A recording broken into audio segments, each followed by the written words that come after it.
serían de abajo.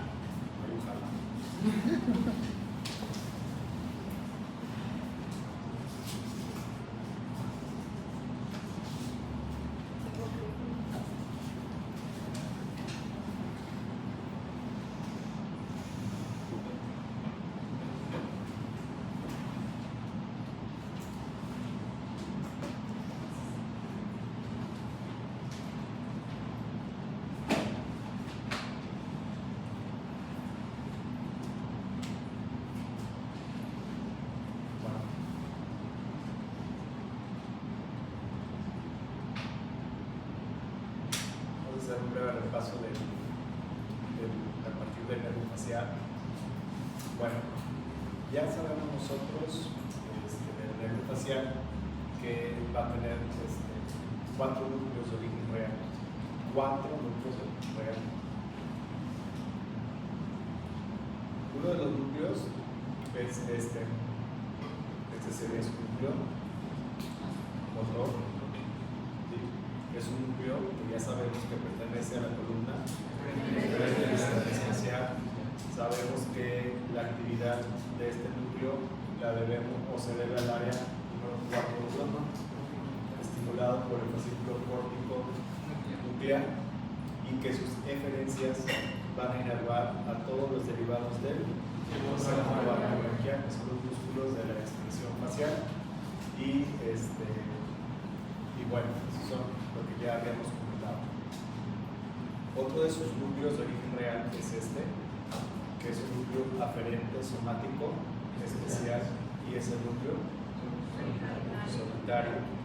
Núcleo solitario que va a estar su función centrada en el 7 bis, responsable de la inervación sensitiva y sensorial de los 2 tercios anteriores de la lengua. ¿Sí? Esa es la función del núcleo solitario. Vienen también otras 2 núcleos de origen real, y les voy a pedir que guarden sus celulares o paro el repaso. Estos 2 núcleos de origen real, que son pertenecientes a la columna eferente visceral general, y uno de ellos es el núcleo lágrimo mucosa. ¿Sí? El otro núcleo que pertenece a esta misma columna y que también es un núcleo de origen real sería el núcleo salival superior. Entonces, esos núcleos son los 4 núcleos de origen real del paciente. 4 núcleos de origen real. Un núcleo motor, un núcleo sensitivo sensorial y 2 núcleos parasimpáticos. ¿Sí? Ya conocemos nosotros que el nervio facial pues es un nervio que va a tener su origen aparente en el surco bucocontino, y que es un nervio que va a recorrer la fosa posterior del cráneo. Tiene un corto trayecto en la fosa posterior del cráneo, porque inmediatamente se va a encontrar con este orificio que se llama, que sería el orificio interno del conducto auditivo interno. ¿Sí? Y ahí el nervio facial pues no va solo, va en 7, va en 7 bis, y va en el 8, y una arteria que se llama arteria laberíntica. Si ustedes se acuerdan, las cavidades del oído interno están labradas dentro de la fosa petrosa. ¿Se acuerdan que hay un tegmen tímpano y que hay una eminencia cuarta que te está indicando que es oído medio y oído interno? Bueno, entonces el nervio facial se va a introducir por el conducto interno el conducto del oído interno, y entonces lo vamos a ver nosotros, como ya lo discutieron sus compañeros, en un acueducto propio que se va a llamar acueducto de Fallot. Nosotros vemos aquí estructuras del oído interno, vemos el vestíbulo, va a dar origen a la raíz vestibular del octavo par craneal, y aquí vemos cortada la cóclea o caracol. Entonces, este primer segmento del nervio facial se va a llamar porción laberíntica. Va a cambiar de dirección del nervio, va a cambiar de dirección, está en la porción laberíntica, cambia de dirección y ahora se va a la segunda porción que se llama porción timpánica. Se le va a llamar porción timpánica porque está caminando por la pared medial de la caja del tímpano, que es el oído medio. Entonces, el punto donde el cambio de dirección se va a originar este ganglio, que se llama ganglio genicular. Genus es rodilla, y se llama geniculado pues porque está en la rodilla del facial. ¿Ok? Algo bien importante que a nivel de este ganglio geniculado va a dar origen a una de sus primeras ramas colaterales intrapetrosas, que se va a llamar nervio petroso superficial. ¿Sí? Nervio petroso superficial. Entonces, nos vamos a regresar nosotros a una imagen que ya habíamos visto en trigémino. La imagen que habíamos visto nosotros, pues miren, este sería el nervio facial, ¿sí? Este nervio es el nervio petroso superficial, y aquí vemos nosotros la rodilla del facial. Vemos que ese nervio petroso superficial se va a unir a un nervio que se va a llamar petroso profundo, y el petroso profundo nos va a formar este nervio que se llama nervio iliano o nervio del conducto pterigoideo, y ese nervio va a terminar en este ganglio que se llama ganglio pterigopalatino. Entonces, viendo todo este trayecto, vamos a tener al primer núcleo parasimpático que se va a llamar lágrimo buconasal, y cuyos efectores van a ser la glándula lagrimal para producir lágrimas y la cavidad nasal para producir moco a través de su vasomotricidad. ¿Ok? Entonces, el nervio lágrimo buconasal, el núcleo, envía sus fibras por el facial, luego las envía por esta ramita que se llama nervio petroso superficial, y de ahí les manda al nervio del conducto pterigoideo o nervio iliano. ¿Qué va a pasar cuando la información llega al ganglio pterigopalatino? Va a ocurrir una sinapsis, y entonces la información viene y la manda a través del nervio cigomático. Acuérdense que el nervio cigomático, decíamos nosotros que es rama del nervio maxilar, llega a la glándula lagrimal, produce lágrimas, y luego la información a través de los nervios palatinos van a llegar a la cavidad nasal, y entonces van a producir moco. ¿Sí? Esa función que estamos viendo nosotros es una función que va a ser movilizada por una rama del facial que se llama nervio petroso superficial. Okay. Viene entonces el nervio facial y describe su segundo segmento, que se llama segmento timpánico. Y bueno, miren, esta imagen no es de la talla, por supuesto, pero estamos viendo una representación esquemática de la caja del tímpano. Acuérdense que la caja del tímpano es el oído medio. Entonces, por ejemplo, vemos que esto sería anterior, esto sería posterior, esto es superior, esto es inferior. Vemos su pared medial, y la pared lateral no la vemos. ¿Por qué? Porque la quitaron para que pudiéramos ver todo lo que hay dentro de la caja del tímpano.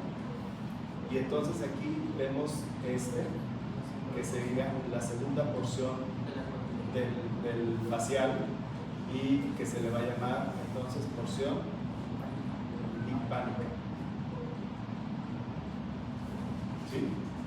Luego vamos a ver nosotros cómo viene este nervio facial y viene hacia la pared posterior y baja.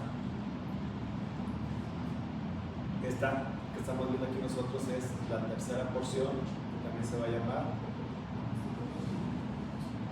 mastoidea, y aquí vemos dos cosas interesantes. Voy a ampliar la imagen para que vean ustedes que el nervio facial va a originar otra rama colateral intrapetrosa, para este músculo que se llama músculo del estribo, y que ya lo habíamos repetido nosotros, que el músculo del estribo es un músculo que relaja la membrana del tímpano. ¿Sí? Relaja la membrana del tímpano.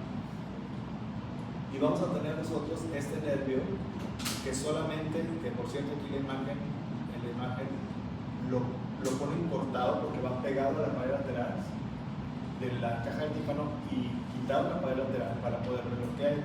Por eso es que aquí se ve cortado. Ese es el nervio cuerda del tímpano. ¿Sí? ¿De dónde se está originando el nervio cuerda del tímpano? De la tercera porción del facial o porción mastoidea. Entonces, este nervio cuerda del tímpano, que si nosotros lo vemos en este corte, que es un corte sagital, visto desde adentro, vamos a ver aquí la tercera porción del facial, vamos a ver su salida por el foramen estilo mastoideo y vamos a ver este nervio, que es el nervio cuerda del tímpano. Y quiero que vean ustedes cómo el nervio cuerda del tímpano está pegadito a la membrana del tímpano, esa bolita morada con la membrana del tímpano, y vean cómo viene el nervio y se anastomosa con una de las ramas del nervio mandibular, que se va a llamar nervio lingual. ¿Sí? Entonces, ¿es importante lo que acabamos de mencionar nosotros? Sí, sí es importante. Sí es importante. Porque entonces vamos a ver nosotros que el nervio facial, que es este de aquí, va a dar este nervio que se llama nervio cuerda del tímpano, que se va a anastomosar con este nervio, que es el nervio lingual. Este nervio lingual es rama del nervio mandibular, ¿sí? Y entonces el nervio lingual va a terminar o va a tener anexo un ganglio que se llama ganglio submandibular. ¿Sí? Entonces, todo eso que estamos mencionando nosotros, pues lo va a considerar un núcleo que se llama salival superior, porque el salival superior, su efector son estas glándulas, glándula sublingual y glándula submandibular.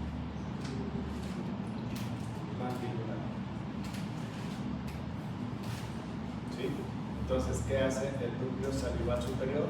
Bueno, viaja por el facial, sale por el nervio cuerda del tímpano, el nervio cuerda del tímpano lo pasa al nervio lingual y el nervio lingual lo manda al ganglio submandibular. ¿Qué va a ocurrir ahí? Sinapsis. Y entonces el ganglio envía su información a estas dos glándulas. ¿Y qué es lo que va a producir? Sangre. ¿Sí?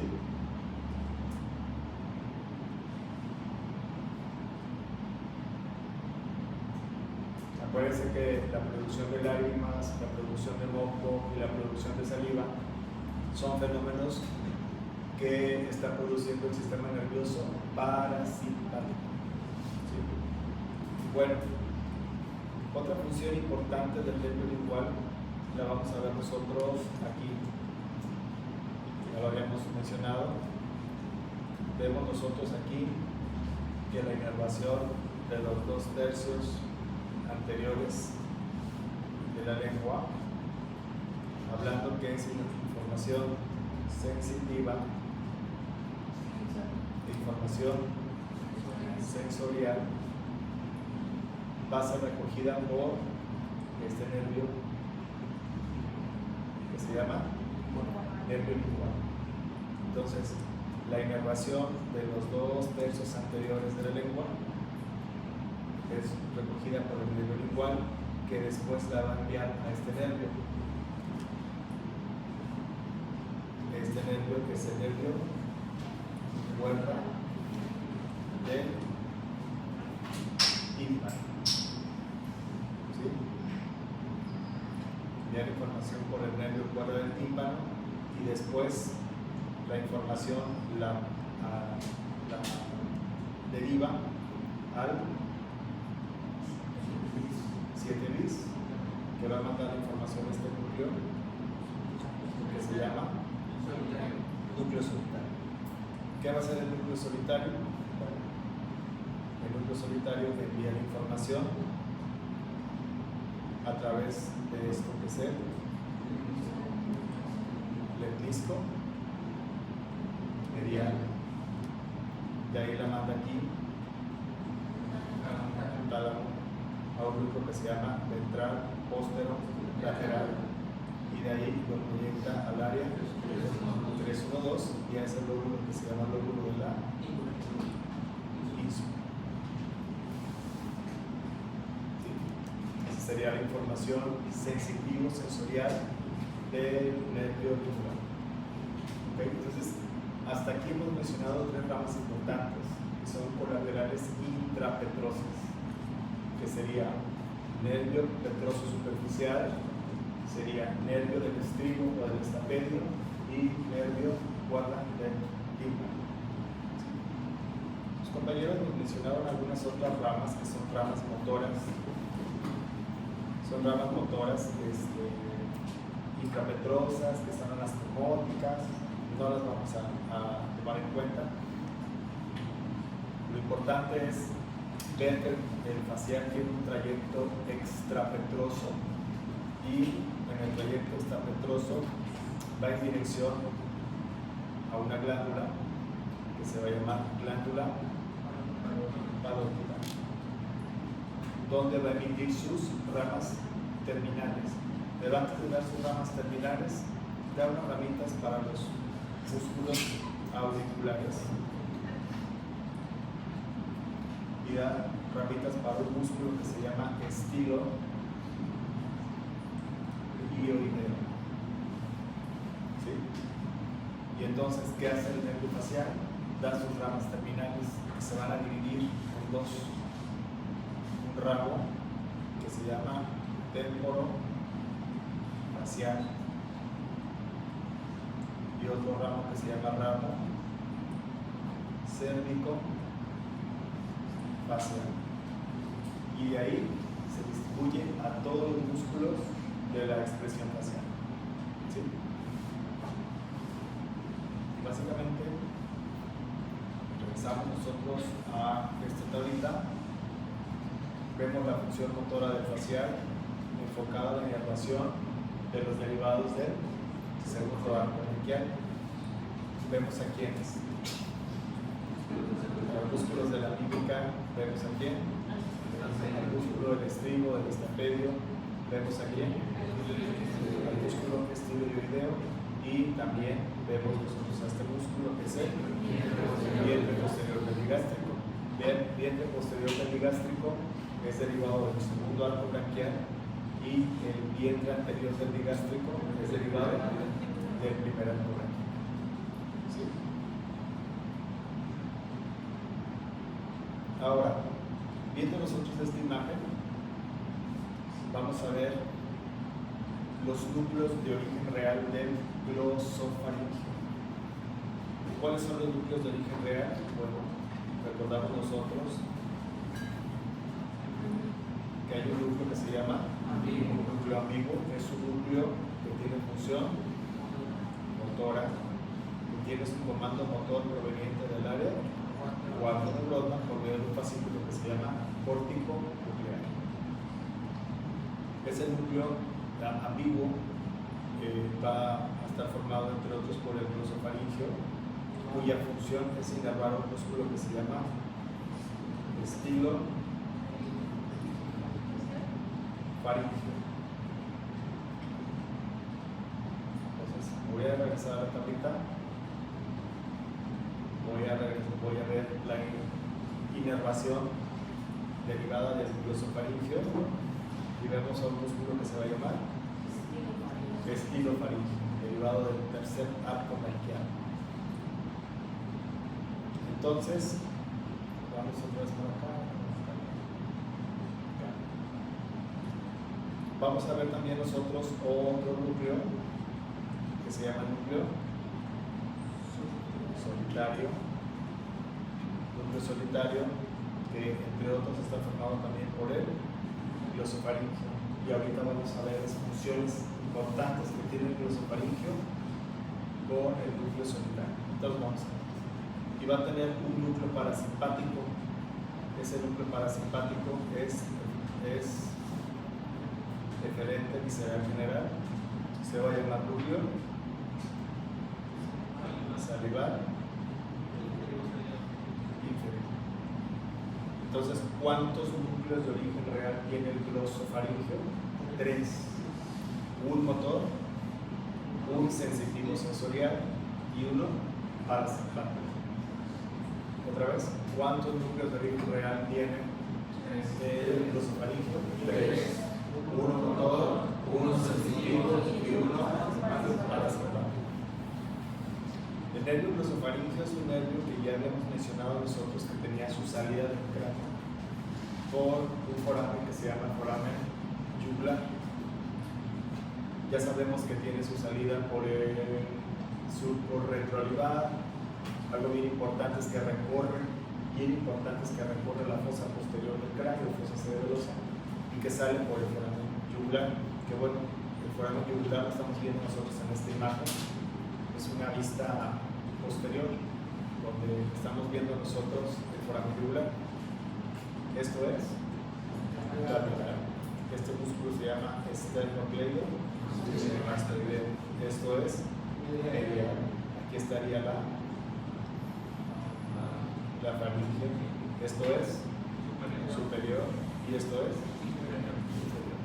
Entonces vamos a ver nosotros este foramen, que es el foramen yugular. Entonces vemos al nervio glosofaringio que tiene 2 ganglios. Vemos aquí al nervio vago que también tiene 2 ganglios, más que el vago como está chiquito y otro está grandote. Y este de acá es el accesorio. ¿Sí? ¿Qué va a pasar con el nervio?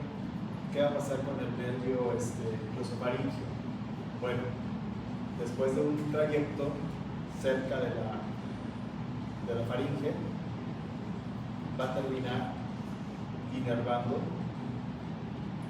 el tercio posterior de la lengua.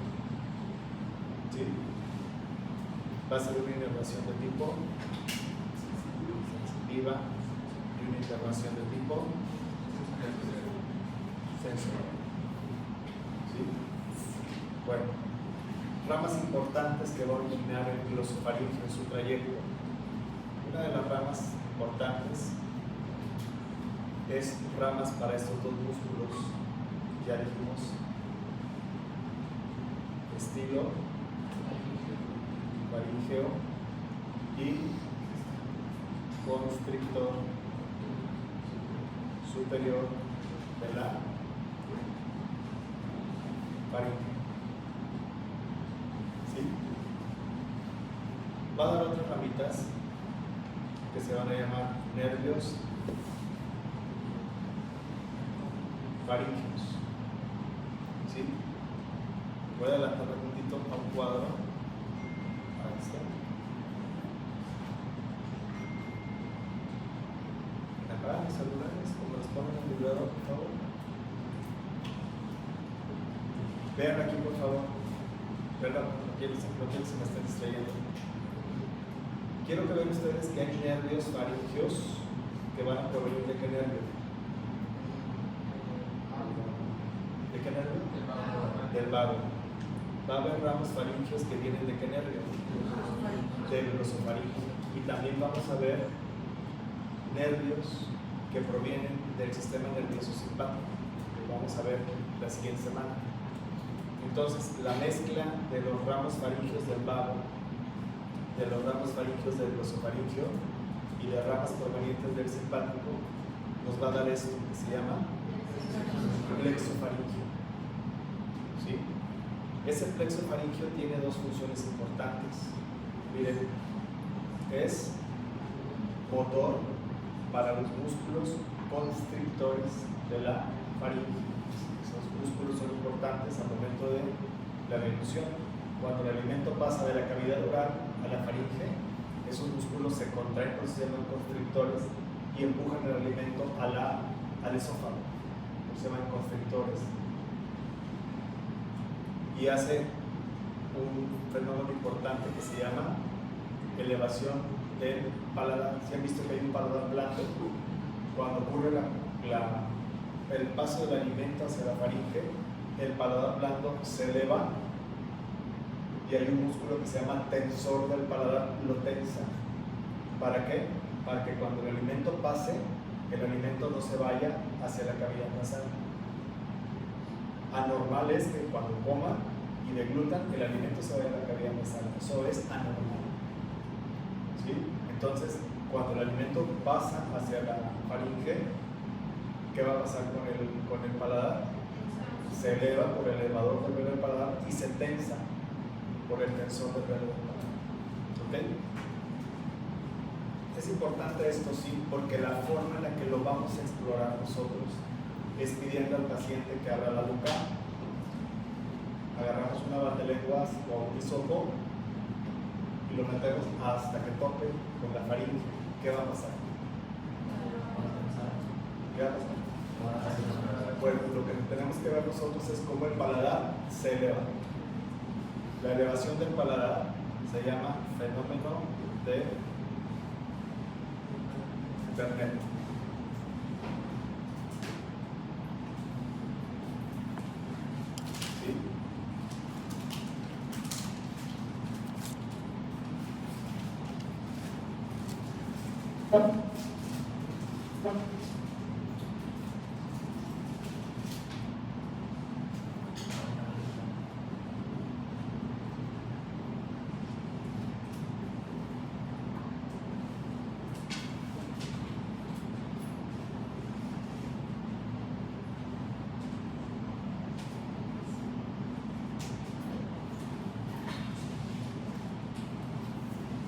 ¿Sí? Entonces, ¿cómo se llama el fenómeno en el cual observamos la elevación del paladar? El fenómeno de Bernet. Fíjense bien, hay casos en los que hay tumoraciones en la fosa posterior del cráneo.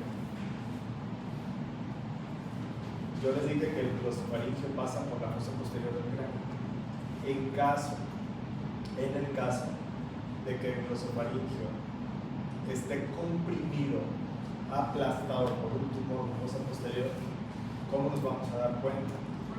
Vamos a pedir al paciente que abra la boca, vamos a estimular la faringe y ¿qué va a pasar? Está el paladar, ¿sí? Pero se va a elevar la mitad del paladar. La mitad que está paralizada no se va a elevar. ¿Sí me explico? Porque el paladar está dividido. Paladar del lado derecho, paladar del lado izquierdo. Estamos hablando del paladar blando. Y al haber un aplastamiento del nervio glosofaringio, solamente se va a elevar la mitad del paladar. ¿Sí? Y eso, con ese simple hecho, sin necesidad de estar haciendo tomografía ni nada más, podemos sospechar que hay una tumoración en fosa posterior. ¿Sí? Bueno, ¿qué otra función importante tiene el glosofaringio? Tiene una función sensitiva. Proporciona sensibilidad a la mucosa de la faringe. Una faringoamigdalitis causa dolor, es decir, cuando comen, causa algo que se llama odinofagia. Odinofagia es dolor a la deglución. Pasa saliva y duele, eso se llama odinofagia. Bueno, está estimulado ¿quién? la mucosofaringea. Aparte, esta mucosa es importante porque marca el inicio de 3 reflejos. El reflejo nauseoso,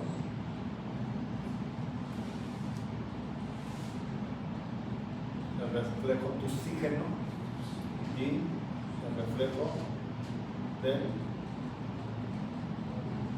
vómito.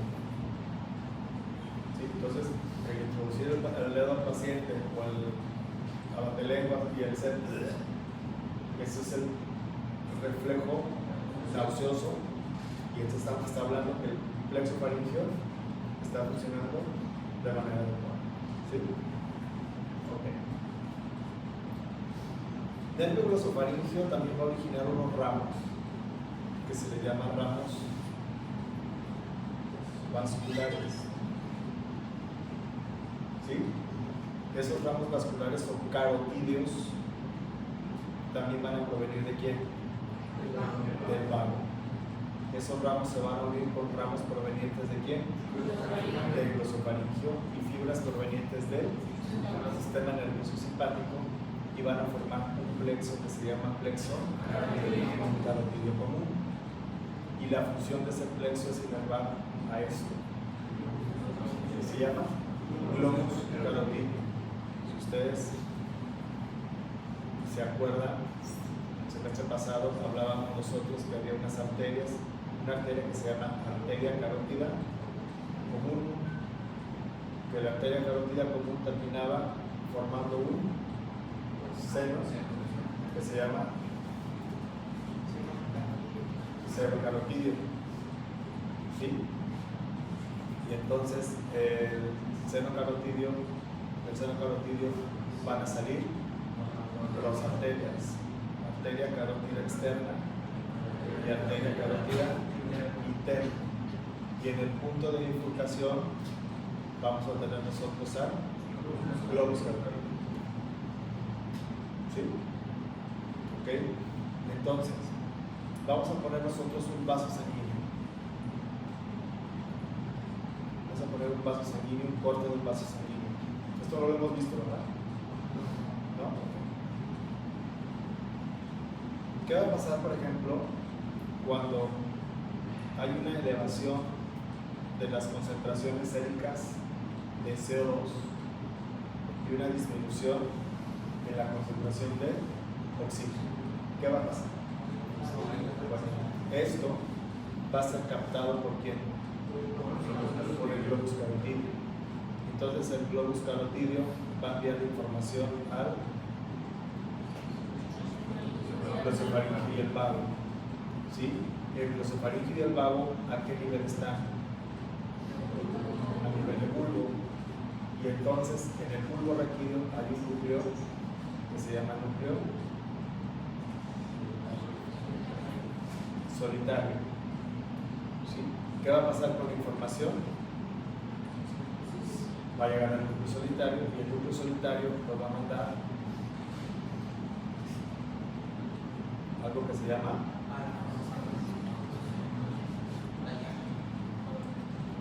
¿qué capacidad tiene la formación reticular? Pues tiene la capacidad de estimular los centros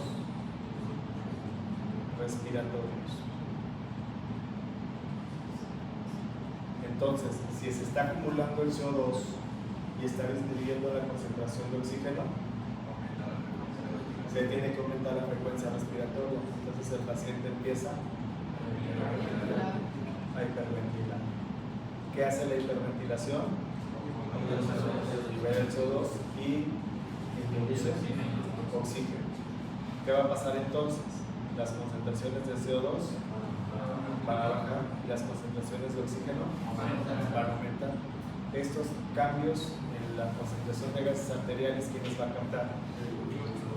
Globus carotídeo. Globus carotídeo lo va a mandar por medio de quién? Glosofaringio y vago, y va a llegar a dónde? Núcleo solitario, ¿a dónde lo va a mandar? ¿Qué va a hacer la formación reticular? ¿Y qué necesitamos que haga el paciente? No, porque si hiperventila elimina más CO2 que libera. Entonces sería hipoventilación.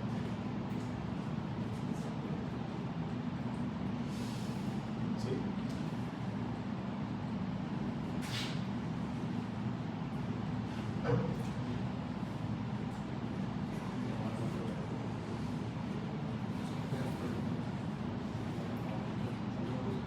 ¿Sí? Entonces, esas funciones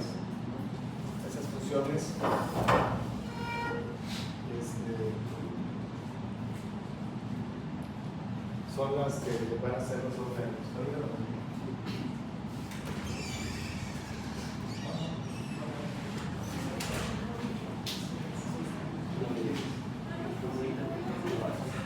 Son funciones que son compartidas del glosofaringeo y del vago, porque ambos van a formar el plexo faríngeo y ambos van a formar el plexo carotídeo, que va a inervar al lóbulo carotídeo.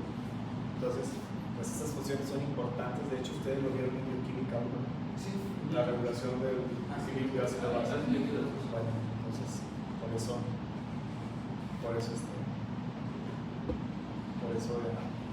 ya se lo saben. Bueno, va a dar otra ramita importante, una ramita importante, interesante, que es este ramo, que se llama ramo tonsilar o amigdalino. Lo estoy pintando de color azul porque es sensitivo, es un nervio sensitivo que va a inervar las amígdalas palatinas. ¿Cuál es la amígdala palatina? Si ustedes abren la boca, se van a ver ahí las anginas. Bueno, las anginas son las amígdalas palatinas. Por eso cuando hay una infección se llama faringoamigdalitis, que sea el proceso infeccioso es un faringe y es las amígdalas. ¿Sí? Entonces, ese ramito es un ramito sensitivo para las amígdalas. Su rama terminal, como lo mencioné, su rama terminal va a llegar al tercio posterior de la lengua y va a proporcionar inervación sensitiva y la inervación sensorial para el tercio posterior de la lengua, que bueno, va a viajar al núcleo solitario y de ahí a las conexiones que ustedes ya conocen. ¿Okay? Bueno, otro nervio, y es el último, que dejé el último, es este nervio que se llama nervio timpánico o de Jacobson. ¿Sí? Nervio timpánico de Jacobson. Se llama timpánico porque, de hecho, miren, si regresamos a la imagen de la caja del tímpano, vean, vamos a ver que por el piso de la caja del tímpano entra el nervio, ¿sí lo ven? Ese es el nervio timpánico de Jacobson y nos va a formar un plexo que se llama plexo timpánico. Va a dar ramas anteriores, va a dar ramas posteriores y va a dar ramas superiores. Dice que da un ramo para la ventana oval, que es un ramo sensitivo, un ramo para la ventana redonda, que bueno, esas ventanas, si se fijan, están en la pared medial de la caja del tímpano y esas ventanas comunican el oído medio con el oído entero, son ramos sensitivos. Va a dar dos ramos anteriores, de los cuales un ramo muy interesante es el ramo para la trompa de Eustaquio o trompa auditiva. ¿Sí? Que esto comunica con la faringe. Les decía yo que por eso luego las mamás dicen que la infección de garganta se va a la faringe. ¿Sí? Todo el proceso infeccioso de faringe viaja por la trompa auditiva y llega al oído medio. Por eso luego se les hace deseos nasales con Sterimat o en las nebulizaciones para que se dilate la trompa de Eustaquio y drene en el oído y no se va a infectar. Bueno, y va a dar un ramito ascendente que se va a llamar nervio petroso profundo, ¿sí? Y ese nervio petroso profundo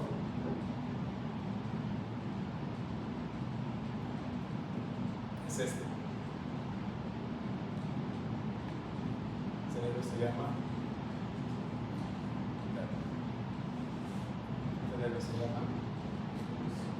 petroso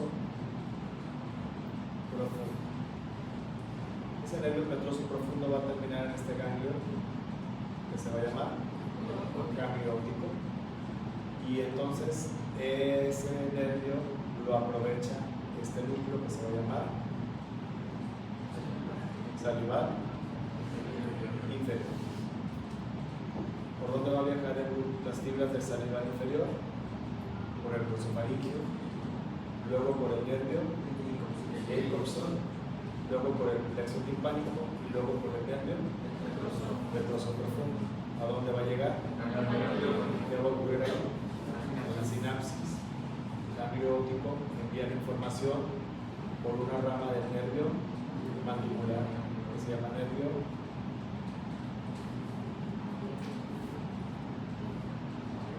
mandíbulo temporal, y ese nervio termina en ¿dónde?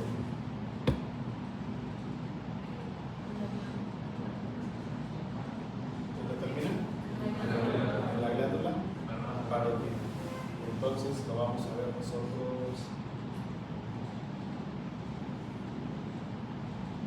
aquí. Bien. Aquí tenemos al núcleo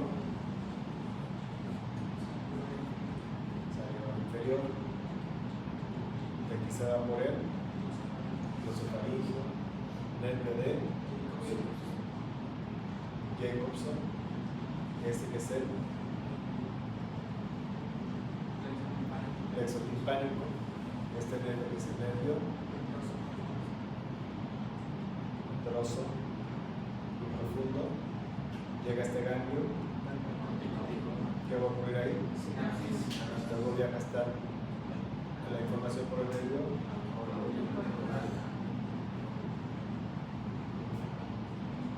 del nervio auricular temporal, se va a la glándula. Claro. ¿Sí? ¿Sí? Entonces ese sería el nervio glosofaringio.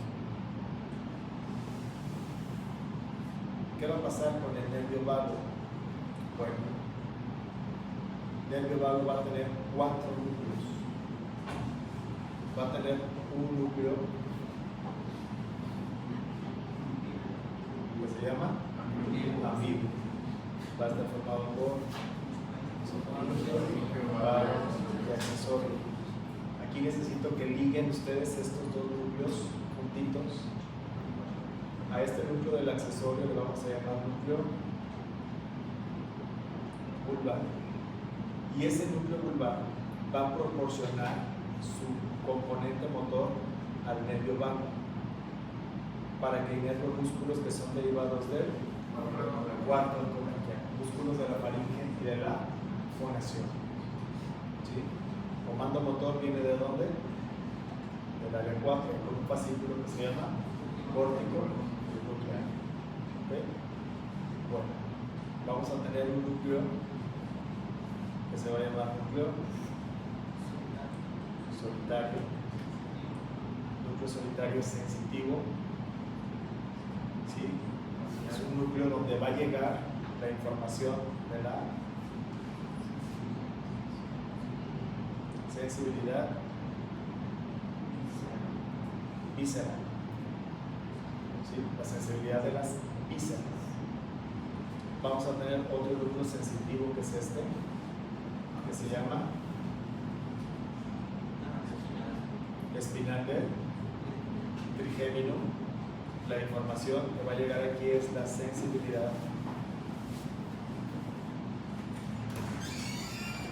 de glucosas.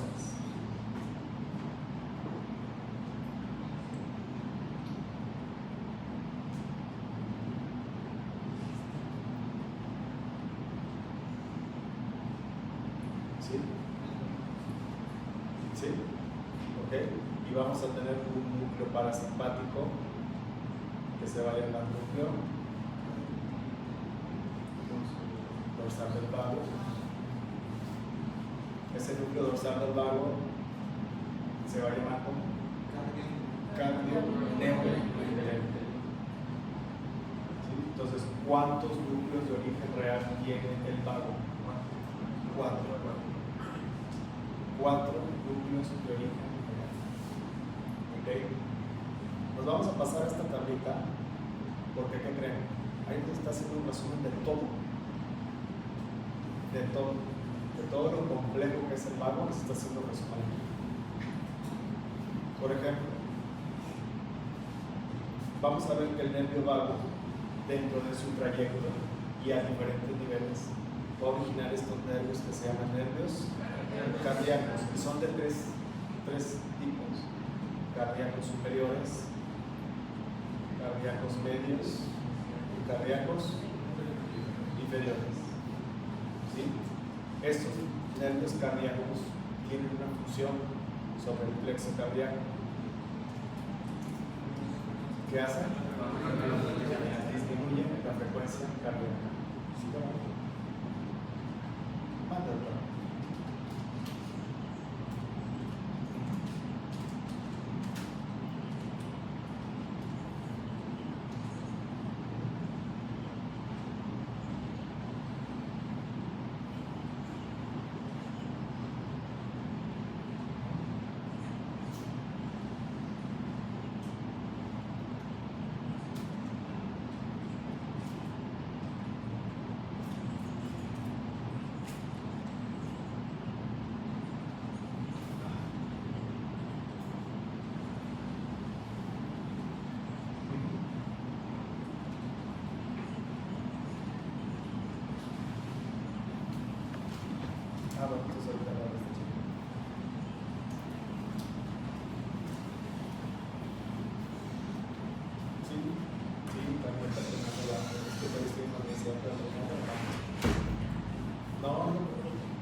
Bueno, entonces esos nervios son el sistema nervioso parasimpático. ¿Qué le va a hacer al corazón? Va a incrementar la frecuencia. Bueno, hay otros nervios que va a originar el vago. Ya ahorita acabamos. Son los nervios que se llaman nervios laringeos superiores y nervios laringeos recurrentes. Se diga, nervio laringeo recurrente inerva a todos los músculos de la laringe, excepto el cricotiroideo. ¿Quién inerva al cricotiroideo? El nervio laringeo superior. A final de cuentas, los nervios laringeos, que son rama del vago, van a inervar a los músculos derivados del cuarto abdomen. ¿Sí? Entonces, todos los músculos de la laringe son inervados por los nervios laringeo superior y laringeos recurrentes. ¿Ok? Entonces, esa función es una función motora voluntaria. ¿Sí?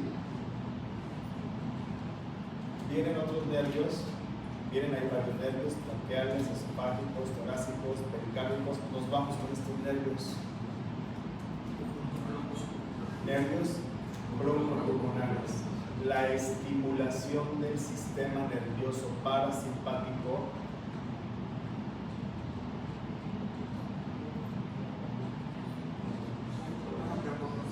que va a producir broncoconstricción. ¿Sí? Un ejemplo de broncoconstricción, una crisis de asma. Una crisis de asma es una broncoconstricción. ¿Qué se tiene que hacer para que? ¿Qué pasa cuando los broncos se hacen pequeñitos? Disminuye la cantidad de aire que entra a los pulmones. ¿Qué pasa? El paciente empieza a tener dificultades respiratorias. ¿Qué se tiene que hacer? ¿Cómo se abre? Si está actuando el parasimpático, ¿a quién tengo que estimular? Al simpático. Entonces se utilizan medicamentos, no sé si aquí hay gente asmática, pero se utilizan medicamentos que se llaman simpático-miméticos. Esos medicamentos simpático-miméticos son medicamentos que hacen la función parecida al sistema nervioso simpático. Y entonces, ¿qué hacen los medicamentos? Abren los bronquios, pero se estimula el simpático. Las mamás luego dicen, es que el salbutamol es hijos alérgicos al salbutamol porque se lo pongo y el corazón empieza a latir rápido. Pero eso es un efecto secundario. ¿Por qué? Porque está estimulando el sistema nervioso simpático. Si el parasimpático baja la frecuencia cardíaca, ¿qué hace el simpático? La aumenta. ¿Sí? ¿Okay? Entonces, eso parasimpático es broncoconstricción. Otra función importante de los nervios broncopulmonares es que disminuyen la frecuencia, disminuyen la frecuencia. Y en relación con las ramas terminales, vienen muchas cosas ahí. Nada más quiero que se acuerden ustedes que cuando ocurre el movimiento de rotación del estómago, esta es la cara derecha y esta es la cara izquierda. Cuando ocurre la rotación del estómago, ¿dónde queda la cara derecha? Esta es la derecha y esta es la izquierda. ¿Dónde queda la cara derecha? ¿Y dónde queda la izquierda? Adelante. Los nervios vagos van a llegar y entonces el nervio vago derecho es posterior y el nervio vago izquierdo es anterior. ¿Ok? Vamos a decir que el nervio vago izquierdo, así lo vamos a dejar, es el nervio principal del estómago. ¿Qué produce ese nervio principal? Estimula la secreción de las glándulas gástricas que van a producir ácido clorhídrico y va a aumentar los movimientos peristálticos. Por eso cuando ustedes vienen a la escuela y no han comido, ¿qué pasa con el estómago? Empieza a hacer ruido, ¿sí? Y luego empieza a doler porque empieza a secretarse el ácido clorhídrico y eso causa irritación de la mucosa y ese dolor lo manda al trigémino y el trigémino al tálamo y el tálamo al presurador y por eso hay dolor de estómago. ¿Sí? Y el nervio vago derecho, todo lo que viene ahí, el nervio vago derecho es un nervio que va a proporcionar la información parasimpática a un plexo que se va a llamar plexo solar o plexo cerebral. Eso es clave. Nervio vago derecho es posterior y va a proporcionar la información parasimpática al plexo solar. ¿Qué hace el plexo solar? ¿Qué hace el plexo solar? ¿Qué es lo que hace el plexo solar? El plexo solar inerva a quién? ¿Inerva a quién? ¿Inerva a quién? Inerva a este. Inerva al. Inerva al. Inerva al colon ascendente. Inerva al colon transverso. También inerva al páncreas e inerva a los riñones. Fíjense todo lo que hace el banco. Inerva al estómago, duodeno, yeyuno, ilio, ciego, apéndice, colon ascendente y colon transverso. Hasta ahí llega el nervio vago. Toda la información parasimpática de esas vísceras las va a proporcionar el nervio vago. ¿Okay? Bueno, entonces ese sería el resumen de glucosamínico y vago.